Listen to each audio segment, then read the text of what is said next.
किसी ने क्या खूब कहा है कि इंसान सुनता है मन भर और उसके बाद ज्ञान देता है टन भर, लेकिन अपने जीवन में उसे ग्रहण करता है कण भर। नमस्कार, मेरा नाम है अभिषेक यादव। एक बार एक यात्री घूमते हुए किसी अन्य राज्य में पहुंचा और वहां पर एक सभा लगी हुई थी जहां पर सभी लोग लाइन से खड़े थे और किसी का इंतजार कर रहे थे। उस यात्री ने उत्सुकता भरी अपनी मन से पूछा कि आखिर यहाँ पर क्या हो रहा है। तब वहां पर बताया गया कि राज्य का एक नियम है, हर 5 साल में यहाँ पर राजा चुना जाता है, लेकिन उसका तरीका जो है वो थोड़ा अलग है। तरीका बताया वहां के लोगों ने कि सभी लोग यहाँ पे लाइन से खड़े हो जाते हैं और एक हाथी आता है माला लेके, और जिस भी व्यक्ति के गले में वह माला डाल देगा वो अगले 5 साल के लिए इस राज्य का राजा हो जाएगा। उस यात्री ने सोचा कि आज मैं भी यहाँ पहुंचा तो क्यों न मैं भी अपनी किस्मत आजमाऊं, और वहां पर खड़ा हो जाता है।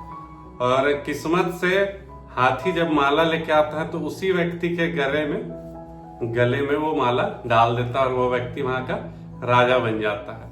राज पुरोहित आते हैं और उनका राज तिलक करते हैं, लेकिन उनसे एक नियम कहते हैं, बताते हैं कि नियम यह है कि तुम 5 साल तो राजा रहोगे इस राज्य के, लेकिन उसके बाद तुम्हें यह राज्य छोड़कर जाना पड़ेगा तुम्हें। एक नदी है जिसमें ढेर सारे मगरमच्छ है, उस पार एक बढ़िया सा गांव है, वहां पर जाना होगा। यदि तुम जीवित बच गए तो उस गांव में जाकर रह सकते हो, अन्यथा तुम्हें यह राज्य छोड़कर जाना पड़ेगा। बहुत से लोग अपनी जान भी गंवा चुके हैं। तो अब बताओ तुम्हें इस राज्य का राजा बनना है या नहीं। उस यात्री ने सोचा कि मैं तो ऐसे ही घूमता रहता हूँ इधर उधर, तो क्यों ना इस राज्य का राजा बन ही जाओ, आगे का देखा जाएगा जो होगा।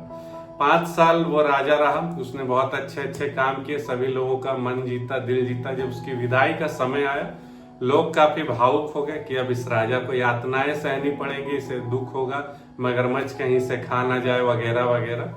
लेकिन जब वो नदी के पास पहुंचा तो उसने उस 5 सालों में उस नदी पर लकड़ी का पुल बनवा दिया था और वो आराम से पुल पार करके उस पार चला गया। सभी लोग यह देखकर खुश हुए कि राजा को, अच्छा राजा था इसलिए उसे यातनाएं नहीं सहनी पड़ेगी। ये कहानी राजा और पुल के बारे में नहीं थी, ये कहानी है कि हम अपने मनुष्य जीवन में कैसे कर्म कर रहे हैं, कर्मों का वो पुल बना पा रहे हैं कि हम भव सागर पार करके उस बढ़िया स्थान में जब धरती छोड़कर जा रहे हैं तो पहुंच सकेंगे।